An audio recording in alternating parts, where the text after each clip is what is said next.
इस तरह का बयान देना मुख्यमंत्री का कि माथे में गड़बड़ है तो डॉक्टर को चेक कराओ जज ने, अगर माथे में गड़बड़ है, क्योंकि वो गलत डिसीजन दे देगा। लेकिन मेरे को ऐसा लगता है कि मुख्यमंत्री साहब अगर आप, क्योंकि करनाल में ही हो और करनाल में रहते हो, किसी दिन कैमरा घुमाना, मुख्यमंत्री के सिर में गुमड़ी है, पक्का गुमड़ी है, आप चेक कर लेना। और वो कई बार जब हाथ ऐसे मार देते हैं ना, तो उसके बाद वो थोड़ी बहुत कुछ गड़बड़ कर रहा है। तो बात आई कि भूपेंद्र सिंह हुड्डा के प्लांटेड किए हुए हैं नवीन जैन को जो भी फंडिंग हो रही है वो भूपेंद्र सिंह हुड्डा जो कांग्रेस के लीडर हैं वो कर रहे हैं, और शायद सोनीपत से आपको टिकट, लोकसभा के टिकट का वादा भी कर रखा है। ये बात बीजेपी वाले या जो आम लोग हैं उनके बीच में जा रही है। ये बात सामने आई थी कि पीछे कभी सीएम साहब से आपकी कोई मुलाकात हुई थी, सीएम साहब ने कहा भी जो मर्जी प्रोटेस्ट करो, मेरा नाम नहीं लेना बीच में, या बीजेपी के किसी लीडर ने कहा भी प्रोटेस्ट जो मर्जी करो, लेकिन सीएम मनोहर लाल खट्टर का नाम लेके प्रोटेस्ट नहीं करना। ये बस सही बात बताएं कि 2024 में लोकसभा का या विधानसभा का कोई चुनाव उन्होंने लड़ना है, अगर लड़ना है तो फिर पब्लिक या जो आपके फॉलोअर है उससे आपकी तैयारी करे, अगर नहीं लड़ना तो फिर वो मन बनाए ना कि नवीन जैन किस तरफ जाएंगे। तो बिल्कुल सच बात बतानी है भी मन में क्या है कि 2024 में लोकसभा का या विधानसभा का चुनाव नवीन जैन लड़ेंगे या नहीं लड़ेंगे। सीएम मनोहर लाल खट्टर को कोई नसीहत देंगे? वो इस तरह के जब बयान दे देते हैं, बुजुर्ग हैं, ईमानदार है, अच्छे इंसान है, कोई नसीहत देना चाहोगे? क्यों आपके कहे थोड़ी कोई मान लेगा वो अच्छे हैं, बूढ़े हैं। ये मेरे बहुत पुराने जानकार हैं मुख्यमंत्री साहब, और मुख्यमंत्री साहब का मैं बहुत मान सम्मान करता हूं as a Manohar Lal Khattar. As a मुख्यमंत्री महानिकम्मा मुख्यमंत्री है, किसी की नहीं।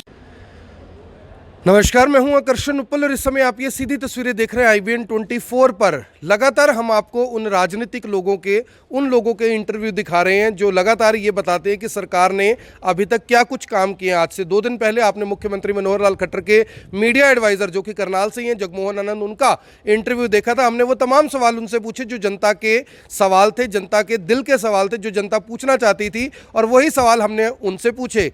आज रोहतक से करनाल पहुंचे नवीन जैन, तो ज़्यादातर सीएम के ऊपर, बीजेपी सरकार के ऊपर हमलावर रहते हैं। यूं तो वो जो परशुराम जयंती है उसका न्योता देने के लिए करनाल आए थे, लेकिन फिलहाल उनसे बात कर लेते हैं कि प्रदेश में जो राजनीतिक सरगर्मियां चल रही हैं, जिस तरह से मुख्यमंत्री मनोहर लाल खट्टर ने यह बयान दिया कि जज साहब के सर में तो गड़बड़ है, उसे जल्दी ठीक कर देंगे, और बाकायदा ये बात बोली कि हम फैसला भी अपने हक में करवा लेंगे। ये तमाम सवाल नवीन जैन से पूछेंगे। नवीन जी, करनाल आज पहुंचे हैं, आपने अभी न्योता दिया भगवान परशुराम जयंती के लिए, लेकिन थोड़ा सा हटकर मैं लीग से सवाल पूछना चाहता हूं कि मुख्यमंत्री मनोहर लाल खट्टर ने भिवानी में एक बयान दिया। उन्होंने कहा कि जब स्टे नौकरियों पर लग जाता है तो कुछ युवाओं ने सवाल पूछ लिया कि स्टे लगा हुआ है, तो उन्होंने कहा कि जज के सर में गड़बड़ है, उसको ठीक कर देंगे और फैसला भी हक में करवा लेंगे। नवीन जयहिंद इस बयान को किस तरह से देखते हैं? देखो, आप जो बात कह रहे हो वो सीधी सीधी एक तो ये दिख रही है कि वो सीधा न्यायपालिका को प्रभावित कर रहे हैं।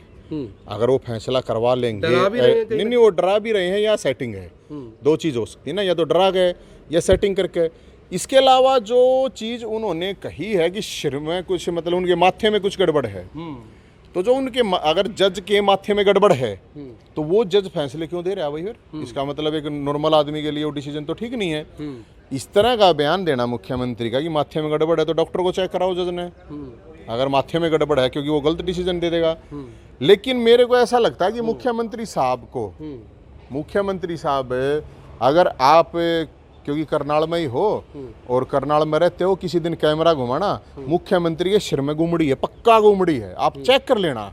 और वो कई बार जब हाथ ऐसे मार देते हैं ना, तो उसके बाद वो थोड़ी बहुत कुछ गड़बड़ हो जाती होगी, इसलिए मेरे ख्याल में वो कर रहे हैं। इसका मतलब मुझे तो और कुछ लगा नहीं है कि भाई वो जज के जो माथे में गड़बड़ बता रहे हैं, तो जज से या तो सेटिंग नहीं हो रही है, या वो सेटिंग कर लेंगे, या वो जज को डरा रहे हैं। अगर वही बयान नवीन जैन दे देता है कि इस जज के माथे में गड़बड़ है, तो जेल में होता, केस होता। अब मुख्यमंत्री ने कह दिया भाई अब कौन कराया केस उस पर?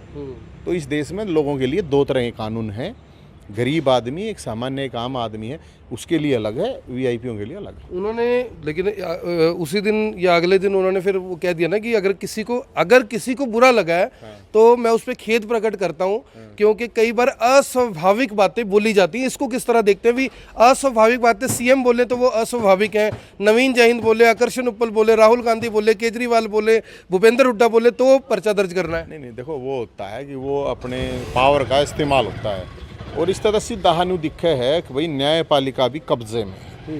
और तो कुछ मैंने दिखता को ना। न्यायपालिका कब्जे में अगर वो लो है, अरे किसी के माथे में गड़बड़ बताओगे तुम यार, उसका परिवार क्या सोचेगा, उसके यार दोस्त क्या सोचेंगे, ऐसे कैसे कह दिया। हाईकोर्ट के जज, हाँ हाईकोर्ट का जज, तो मैं तेन को हाईकोर्ट के जज ने तुरंत एक्शन लेना चाहिए भाई, तुरंत एक्शन लिया, कार्रवाई करो, ये तो बहुत गलत संदेश जाएगा। कल ना मैं बताऊंगा हाईकोर्ट के इस जज के माथे में या गड़बड़ है, लेकिन सीएम साहब के सिर में घूमड़ी है, आप चेक करवाना। मेरे को एक बात और बताओ नवीन जैन, आप हर बार करनाल आते हो, करनाल की आपने सड़कें देखी, सड़कों के ऊपर हमने जो मीडिया एडवाइज़र है जगमोहन आनंद, उनसे सवाल किया, एलईडी लाइटों के बारे में सवाल किया, कोई स्पष्ट सा जवाब मिला नहीं। ये करनाल के अंदर ये स्थिति है, आप तो पूरे हरियाणा में घूमते हो, मैं पूरे हरियाणा में नहीं जाता, करनाल की कितनी शानदार सड़कें आपको दिखी यहाँ? मैंने इतनी शानदार सड़कें देखी हैं और आपके इंटरव्यू में ही देखी है मैंने, आपका मैंने इंटरव्यू देखा था। वो जो मीडिया एडवाइजर है, या तो मुख्यमंत्री का वो मीडिया एडवाइजर बदल देना चाहिए। एक भी तो जवाब ना दे रखा उसने, आपने दिखा रखा लाइट, वो तो लाइव दिखा रखा है, सड़क दिखा रखी है, आपने कह रखी है, आपने उस तक पूछी अगर कुछ तो काम गिनवा दे, वो कुछ काम में नहीं गिनवा पाया, कुछ कर रखा हो तो गिनवावे। और बात ये होती है जब करनाल से जहाँ मुख्यमंत्री साहब है, हमारे विधायक हैं, जब करनाल का ये हाल है, भट्ठा बैठ रहा है करनाल का, पूरे हरियाणा में मैं घूमू हूँ, आप जाओ, मैं महेंद्रगढ़ तक लेके और कालका तक जाऊँ, मेरी गैला में फालतू तो कहता नहीं, 5-4 दिन रह के देख लो, मैं दिखाऊंगा अपना हरियाणा की स्थिति। जाकर देखो, कोई रामविलास शर्मा जी है ना वहाँ पे, पिछली बार मंत्री भी थे, सारी जगह था, आप कितना किसी भी शहर में चलो, कत्ती पाटे पड़े हैं, लूट खसोटर, ये जो निगम विगम बना रखे हैं ना, ये तो नहीं मानो अड्डा है लोगों को लूट लूट के खाने का, और इनको हिस्सा जाता है सबको, और कोई मतलब नहीं है। आप कितने चले जाओ, एक हाईवे आने छोड़ दो, हाईवे किसके हैं, गडकरी साहब हाईवे बनवा रहे हैं, कंपनी बनवा रही हैं, वे टोल टैक्स लें तो सरकार आके में, तो ठेके पे सब कुछ चल रहा है, तो ठेके पे मुख्यमंत्री भी रख लो, क्या प्रॉब्लम है। मुख्यमंत्री अगर ठेके पे हो सकता है वो ठीक काम कर दे। नवीन भाई, मेरे को एक बात समझ नहीं आती कि जब कोई पार्टी विपक्ष में होती है तो उसको पत्रकार की बातें बड़ी अच्छी लगती हैं, जब कोई पार्टी सत्ता में होती है तो उसको नवीन जयंत की हमारी बातें बुरी क्यों लगती है, क्या गलत बोलते हैं? यानी आईना अगर दिखा रहे हैं, नहीं दिखा रहे कि सब कुछ हरा हरा नहीं है भाई, पीछे सब कुछ सूखा हुआ है, इस पे गंभीरता क्यों नहीं है? क्या लग रहा है आपको? क्योंकि शायद आप भी मानेंगे मुख्यमंत्री हैं तो ईमानदार, तो फिर बेईमान कौन है? नहीं, पहली बात तो ये है, जो आप ये बात कह रहे हैं, ये दोगले लोग होते हैं, ये दोगले होते हैं। ये नेता जो है 99% दोगले हैं, सारे जितने भी हैं सारे दोगले हैं, मैंने सबका बेरा है। जब ये विपक्ष में होंगे तो सब अच्छे लगेंगे इनने, पत्रकार भी, सारी चीज़ें। जब जैसे ही पक्ष में आ जाएंगे और वो पत्रकार कोई कड़वा सवाल पूछ लेगा, तो फिर ये पत्रकार को कैसे इसकी ऐसी तैसी करनी है, या कोई विपक्ष का नेता है तो उसको कैसे ऐसी तैसी करनी। इस देश में सारी पार्टी, जितनी भी पार्टी, उन सब की सरकारें रह चुकी हैं या आ चुकी हैं, सब जाके देखिए ना आप, जहाँ जिसकी चलती है वो वहीं ऐसी तैसी करता है, चाहे विपक्ष है चाहे पत्रकार है, उसको कोई अच्छा नहीं लगता। और ये लोगों का, नेताओं का दोगलापन है। नवीन भाई, अब 2023 के लास्ट में नगर निगमों के चुनाव होने हैं, करनाल का भी नगर निगम उसमें है, 2024 मई में लोकसभा के चुनाव होने हैं, 2024 अक्टूबर में हरियाणा विधानसभा के चुनाव होने हैं।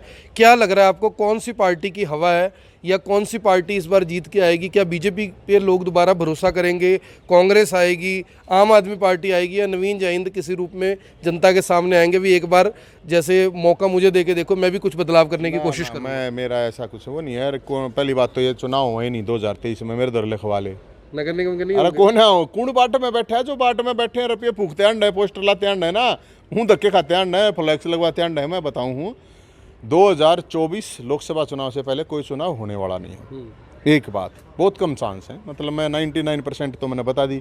सूत्र हैं अपने पास भी, कसूते सूत्र हैं सरकार के। हाँ, सरकार के हैं, कि सारे सरकारी थोड़ी हो, आदमी का क्रांतिकारी भी वो है। तो मैं तो ये मानता हूँ। और रही बात पार्टियों की हवा की, तो मेरा इतना मानना है भाई, जो सरकार में है तो उसका काम है लोगों की सेवा करना, और जो विपक्ष में उसका काम है संघर्ष करना। दोनों अपना काम भूल चुके हैं, और जनता की ऐसी तैसी जनता बना रखी है। फुटबॉल एक प्रेत लात मारा है, एक प्रेत लात मारा है, और मेरा अपना 2024 में भाई बनना नहीं मेरा किसके और किसने नहीं। मेरा काम है सत्ता के साथ लड़ना, सत्ता के खिलाफ संघर्ष करना, लोगों को जगाना, मेरा तो इतना ही है, बाकी घनी लंबी मैं सोचा नहीं। एक बात ना बीजेपी वाले कई बार मेरे से पूछ रहे हैं, कहते भी इस बार नवीन जैन आएगा ना, उससे पूछियो कि उसको फंडिंग कौन कर रहा है। ये गाड़ी लेके घूमा है, पूरे हरियाणा में घूमा है, लोगों के काम भी करवा दे, कई जावे 4-5 आदमी 10 आदमी साथ हुए, उनने कोई तनख्वाह दे रहा होगा, कोई पैसे दे रहा होगा, गाड़ी में तेल डलवा रहा होगा। ये फंडिंग कौन कर रहा है? नवीन जैन के पास ये फंडिंग कहाँ से आ रही है जिससे नवीन जैन पूरे हरियाणा में घूम रहा है? पहली बात जो ये पूछे है ना, उनको ये बता देना जरूर, और ये वीडियो पहुंचा देना, ये बताना आक नवीन जैन जो है ना, नवीन जैन के बाबू ने 20 साल यूनिवर्सिटी में रखा है। कोई सा रहा होता बूझो पहले तो 20 साल। और मेरे ख्याल में 2001-2 की बात है, नवीन जैन के पास बुलेट मोटरसाइकिल थी, उसके बाप ने दिलवाई थी। उसका बाप चोर को ना रहे, और ना उसका बाप कोई MLA MP ना कोई बिजनेसमैन करके खाया है। फिर उनको बताना 2004 में नवीन जैन के पास गाड़ी थी सेंट्रो। 2004 में ये जो पूछ डाला इन तो पूछना तो थी रहे उस टाइम पे। ये तो मैं बता देता हूँ, भगवान की दया था। मेरा दादा फौजी था, वो रुपये इकट्ठे कर रहा था अपने भाई, अपना मैश रखा करते, अपना कोई हेल्प हेल्प था नहीं। नाना थे वो भी फौजी थे, वे भी घर से लगा रहे हो पैसे और कितना लाभ है सुनते लो। मैं तो बता रहा हूँ ना भाई साहब, इतने साल नहीं, इतने साल तक मैं यूनिवर्सिटी में रहा हूँ, अपने घर का नहीं काम करा। मैं जब इतने साल यूनिवर्सिटी में रहा तो मेरा इतना भाईचारा बन गया, इतने ही दोस्त हैं मेरे, यार दोस्त हैं 20 देशा में तो मेरे दोस्त हैं। जोन सा ना चाहिए ना इनने कोई सा भी जोन सा भी पूछ, जैसे कोई बीजेपी वाला हो चाहे कांग्रेस वाला हो, उन तेन पूछ ले 20 देशा की लिस्ट में दे दूँगा, जहाँ जाना हो आन की जान की टिकट कराऊंगा, उधर रहने का खाना पीना फ्री करवाऊंगा, रहना फ्री करवा दूंगा। इनने की बेरा यार भाईचारा अपने, ना तो मेरा भाईचारा बोधा और ना मेरा समाज बोधा। दुनिया दे यार मैंने कोई 1000 आदमी रुपये दे, चाहे कोई 10 रुपये दे है, इनने बता दिए जाएगा यार सरकार है ना, इनकी इंक्वायरी करवा लो ना, ये ईडी पिड्डी ने मेरे तो भी भेज दो नेक भाई। ईडी जितने पैसे तो खैर नहीं देते होंगे वो आपको, लेकिन मेरे को जब मैंने उनसे पूछा, मैंने कहा फिर आपको क्या लगता है कि नवीन जैन को फंडिंग कौन कर रहा है, तो बात आई कि भूपेंद्र सिंह हुड्डा के प्लांटेड किए हुए हैं नवीन जैन को जो भी फंडिंग हो रही है वो भूपेंद्र सिंह हुड्डा जो कांग्रेस के लीडर है वो कर रहे हैं, और शायद सोनीपत से आपको टिकट, लोकसभा की टिकट का वादा भी कर रखा है। ये बात बीजेपी वाले या जो आम लोग हैं उनके बीच में जा रही है। पहली बात तो ये है मेरे भाई कि जब पिछली सरकार थी, भूपेंद्र हुड्डा साहब की सरकार थी, तो जितने भूपेंद्र हुड्डा के खिलाफ मन ने प्रोटेस्ट करे हैं ना, इस बीजेपी वाले तो बिलों में घुसे हुए थे। जितने केस मेरे पे लग रहे हैं ना, बीजेपी वाला के बिला में घुस रहे थे, या जो दूसरी पार्टी जो भी विपक्ष में थी, ये सारे बिल में थे। मेरे ऊपर तो केस लाग रहे हैं, दुनिया भर के लठ लाग रहे हैं। और जब भूपेंद्र हुड्डा साहब 10 साल रहे ना CM में, तो मैं जब यूनिवर्सिटी में रहता था तो 500 मीटर दूर हैं, कदे भूपेंद्र हुड्डा साहब के घर कुछ मांगने को ना गए, पुतले फूकने गए हैं। और जय हिंद की इतनी औकात है कि इस देश में, इस दुनिया में किसी की औकात नहीं है कोई रुपये तो खरीद लेगा। और जो ये कहे हैं यह बात, तो उन तक वो दवा दो ना भूपेंद्र हुड्डा तो रहे, और ना तेनों का भाई नैम उठाओ आके कोई से मंदिर में चलो ना, भूपेंद्र हुड्डा साहब तो कवा दो, जब 2 रुपये भी दे रखे हो। ये क्या होता है ना भाई साहब, आप एक मिनट ये कोई तो नहीं कहे है। पिछली परशुराम जयंती में नहीं थी, जयंती हो रहे थे 2 करोड़ आए थे, 1 करोड़ वो MLA दे गया, 1 करोड़ वो MLA दे गया, नू दे गया, वो दे गया। किसी ने 54 भी दे रखी हो ना, तो मेरे शाम हिलाओ तो मैं मान जाऊंगा भाई, अग दे रखी है। और जयंत को खरीदने की किसी की औकात है को ना यार, अच्छी बात करना यार। लोकसभा की टिकट की कोई वादा वुदा कुछ है? मन नहीं यार, लोकसभा की टिकट का क्या मतलब, मन तो तो बीजेपी वाले भी कहे हाजा लड़ ले चुनाव, कांग्रेस और कहे हैं इन तो पूछो, जो बीजेपी वाले कहे इन तेनू कह दो, जो थारे वे बैठे हैं ना ऊपर, जिनके आगे थारी औकात नहीं है मुंह को थोड़ा भी खोलने की, वे कहे मेरे तरफ। एक ये बात सामने आई थी कि पीछे कभी CM साहब से आपकी कोई मुलाकात हुई थी, CM साहब ने कहा भी जो मर्जी प्रोटेस्ट करो, मेरा नाम नहीं लेना बीच में, या बीजेपी के किसी लीडर ने कहा भी प्रोटेस्ट जो मर्जी करो, लेकिन CM मनोहर लाल खट्टर का नाम लेके प्रोटेस्ट नहीं करना। ये बात सच है या झूठ है? नहीं, वो तो देखो कोई भी है यार, वो तो कहेगा जब हम विरोध कहा था या नहीं, वो चीज़ें किसी आदमी ने आके कही थी, इसमें कोई शक नहीं है। वो बोले कि भाई CM साहब कह दिया रो, खट्टर साहब मत कह रो, नाम नहीं लेना। हाँ, नाम नहीं लेना। मैं बोला नाम के बिना क्या मजा आवा यार, नाम के बिना तो कोई मजा आता नहीं है। तो ये तो कोई भी है यार, अब खिलाफ बोल लेंगे तो बोल रहा है, कौन बोल रहा है बताओ। अब कंस कुटीर तो कोई कहता नहीं, कबीर कुटीर क्या है, किसी विपक्ष वाले दो रखा देखा दे तू मेरे भाई, किसी विपक्ष वाले दो कह के देखा दे, इतनी मोटी मोटी फाइल कर रहे हैं, जब बच्चों पहुंचा है अपनी कोई फाइल नहीं है, और ना आप डरते, और इस फरसे के दम पे, भाईचारे के दम पे वह जमीन ली थी जो कब्जा कर रखी थी, और भाई अपने दौर ना कुछ, और भाई जिसने जो कुछ करना है और जो नु का है ना ये करे वो करे है, इनकी सरकार रही ईडी पीडी में तो कहूँ भेज देने भाई तेरा चालते होगी आकर्षण। पैसे तो नहीं है आपके पास इतना, ईडी जितने नहीं है। गिरवा तो क्या प्रॉब्लम है, ईडी जितने ना पीडी जितने हो कि सजने हो। अच्छा, आखिरी सवाल है, क्योंकि आपने बड़ी पवित्र चीज़ अपने हाथ में पकड़ी हुई है और आपके जो फॉलोअर हैं ना केवल हरियाणा में, अब तो राजस्थान पंजाब में भी बड़े फॉलोअर हैं, वो फॉलोअर ये जानना चाहते हैं कि नवीन जैन बिल्कुल सही बात बताएं कि 2024 में लोकसभा का या विधानसभा का कोई चुनाव उन्होंने लड़ना है। अगर लड़ना है तो फिर पब्लिक या जो आपके फॉलोअर है उस हिसाब की तैयारी करे, अगर नहीं लड़ना तो फिर वो मन बनाए ना कि नवीन जैन किस तरफ जाएंगे। तो बिल्कुल सच बात बतानी है, भी मन में क्या है कि 2024 में लोकसभा का या विधानसभा का चुनाव नवीन जैन लड़ेंगे या नहीं लड़ेंगे, सच्ची बात बतानी है। फिर मैं साची बताऊंगा, फिर तू मानने को नहीं मेरे भाई। मेरा भविष्य जय हिंद का भविष्य भोलेनाथ तय करेगा, मैं भी नहीं तय करता। मैं आज मैं अरब में जीने वाला आदमी, हाँ और ना दोनों नहीं है। नहीं बता दी ना, मैं आज और मैं अच्छी बात करा, मैं क्यों कहूँगा यह बात यार। के बेरा लड़ना पड़ जाए तो लड़ना ही पड़ जाए, ना जी करे तो ना लड़े। भोलेनाथ जो आदेश देगा वो काम करेंगे, मेरे हाथ में तो है नहीं कुछ भाई। मैं तो सारी चीज छोड़ छाड़ के अपने घर बैठा था। नहीं कोई बुरी बात नहीं है, आप जैसे लोग अगर राजनीति में नहीं है, क्यों बुरी बात कुछ नहीं है, क्या बात है, या भी तो राजनीति है जो ईद करने लग रहे हैं या क्या है भाई। समाज को जगाऊं हूं मैं तो सब ने कहूं, सरकार ने भड़कावे है, मैं नहीं कहूं जगाऊं। अब यार मैं तो हर समाज की आवाज उठाऊं, कौन सा समाज इस आज इसकी नहीं उठाई। इब ऊँ जी किसी ने जड़ना है जले जाओ यार, उसका तो मैं क्या कर सकूँ। मेरा काम है लोगों को जगाना, सरकार और सिस्टम के खिलाफ जो गलत पॉलिसी है उनके खिलाफ खड़े हो और अपनी आवाज उठाओ। अब आप ये माइक ने ले लेना, कितना हंडे जाइए, कितना लाए जाइए मुँह गए, आप कितना लगाओ, कितने दिन लगाओगे, आप थक के हार के घर बैठ जाओगे। आप ठेका मत ठाया करो, ना मैं ठाता, मैं हर आदमी को कहता हूँ पहले आप खड़े हो भाई। हमसे जो है हमारे हाथ में जो है हम आपका साथ देंगे। समस्या अगर करनाल की है तो करनाल के लोगों को खड़ा होना पड़ेगा। अगर किसी के घर के सामने रोड खराब है, किसी की लाइट खराब है, चाहिए एक क्यों चाहिए लीडर तो बेच के खा जाएंगे तुमने कुछ ना, को लीड करने वाला। अरे लीडर है ये, कौन लीडर वीडर है, दलाली करें, कोई एजेंट है, कोई कुछ है। जनता खुद खड़ी होनी चाहिए भाई। क्या लीडर की जरूरत है, आपके घर के बाहर अगर मान लो लाइट खराब हो रही है तो सारे घर के बाहर लखड़ा हुए लोग बताओ, मीडिया को बुलावें, सोशल मीडिया है, क्या जरूरत है लीडर की। लीडर हर आदमी को लीडर बनना पड़ेगा। अगर आप लीडर की बात करो तो ये कुछ नहीं भाई, एक आदमी है। मेरा कहने का मतलब करनाल वाला की लाइट जा रही है तो रोहतक वाले थोड़ी आओगे अड़े, या कुरुक्षेत्र वाला की जा रही है तो। लेकिन करनाल वालों की पेंशन कटती है तो रोहतक से नवीन जैन तो आता है ना, उनकी पेंशन लगवाने। मेरे तो मैं ठाली हांड हूँ, मेरा तो काम है। मतलब भाई अपने लोग अगर कोई बुलावे है तो मेरा जाना मेरा फर्ज है। मेरे को कोई अगर कहीं बुलाता है तो मैं वहाँ जाता हूँ। मेरी जो हो सकती है कैपेसिटी, जो मैं हेल्प कर सकता हूँ लोगों की, बुजुर्ग हो, विधवा हो, विकलांग हो, ये मेरे को पूरे हरियाणा में कहीं बुलाओगे मैं जाता हूँ। लेकिन जो ठीक ठाक हैं वे ये कि हमारा मुद्दा है भाई तू उठा दे, मैं नहीं उठाया हूँ, वरना कोई मतलब नहीं है। अपने आप खड़े हो, हम उनके साथ खड़े हैं। और ये इसीलिए शिकायत पेटी का उस दिन लगाई है। भगवान परशुराम को अकेले मारे नहीं दे, भगवान सबके दे, क्रांतिकारी सबके होते हैं, महापुरुष संत सबके होते हैं, सब ने जनता के लिए भला करा। सिर्फ जय बोलना तो कुछ नहीं होता, मैं नहीं मानता इन चीज़ों ने। उन जैसे काम करो, वो न्याय के देवता थे, काम करा करते।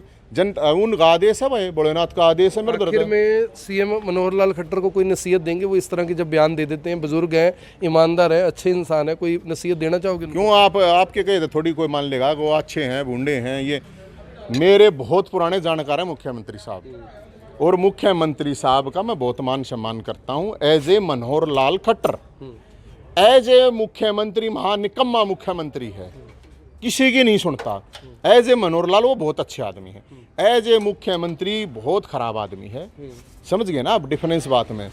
शुद्ध आके करें यार, काम मना करे बोला बड़ा शुद्ध है बोला, यो बहुत शुद्ध है बोला, अरे क्या कम करे नहीं का काम है तो शुद्ध आके करेगा।